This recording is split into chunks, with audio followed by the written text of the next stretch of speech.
Medicine pricing. It's one of the toughest balancing acts in global healthcare. Every country faces the same question. How can we make medicines affordable for everyone without discouraging the companies that create them? Over the years, health authorities have developed several pricing models. Let's look briefly at how the world approaches this challenge. According to recent studies, most countries rely on one or more of the following models to regulate medicines prices. External reference pricing, comparing a medicine's price with its price in other countries. It's common in Europe and helps align prices internationally. Internal reference pricing, grouping medicines with similar therapeutic effects and setting a common reimbursement level for the group. This pushes competition among comparable drugs. Health technology assessment, where countries like the United Kingdom, through NICE, evaluate whether a medicine's health benefits justify its cost.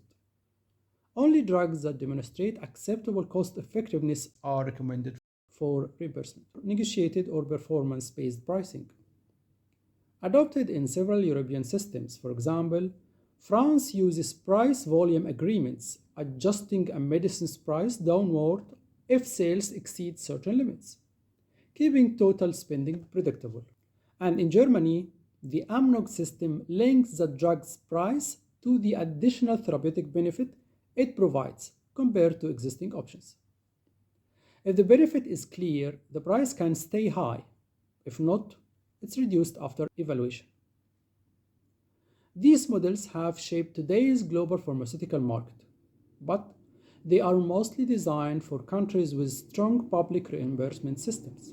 In nations where out of the pocket payments dominate, such as Egypt and many developing markets, these models can be less effective because patients directly bear the cost of medicines. This is where a new approach can make a difference: the dynamic API ceiling model, an idea that aims to balance free market competition with social protection.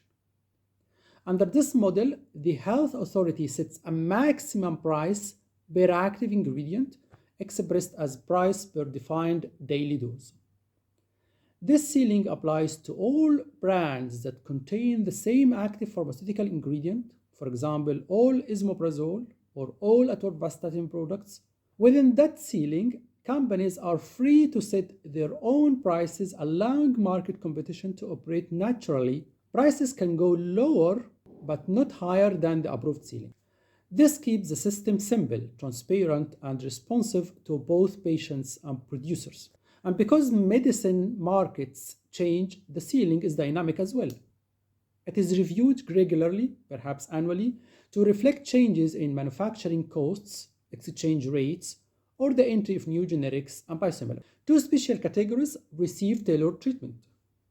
One, breakthrough medicines. During their patent period, these products get a higher ceiling, rewarding innovation, similar or how Germany's AMNOG reward added therapeutic value. Once the patent expires and generic versions appear, the ceiling automatically adjusts downward to keep prices affordable. Two, essential medicines. For drugs that are critical for public health, antibiotics, insulin, vaccines, the system introduces special monitoring and supply guarantees similar to France's price volume agreements that protect availability while controlling cost. The dynamic API ceiling model combines the best of the two worlds. It protects patients from excessive prices, which is crucial in countries where out-of-pocket spending is high. It encourages competition among similar products, pushing prices closer to real production costs.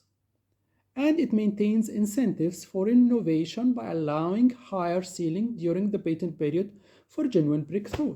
It's flexible, data-driven, and easy to communicate, a clear signal to industry and patients alike.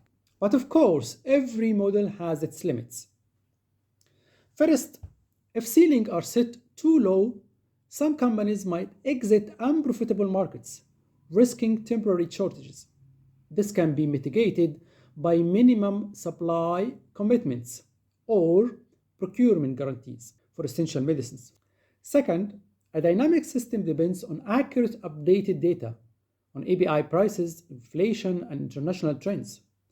Strong monitoring and regular reviews keep the system fair and sustainable. Third, collaboration is key. Just as NICE in the United Kingdom ensures transparency by publishing its cost effectiveness decisions, this model also needs open dialogue between regulators, manufacturers, and the public. The dynamic API ceiling model isn't about rigid price control, it's about smart boundaries that protect patients while preserving innovation. By setting ceilings where they matter at the active ingredient level and reviewing them dynamically, we can build a pricing system that's fair, predictable, and forward looking. By combining intelligent regulation with market freedom, we can make medicines more accessible today and ensure new discoveries for tomorrow.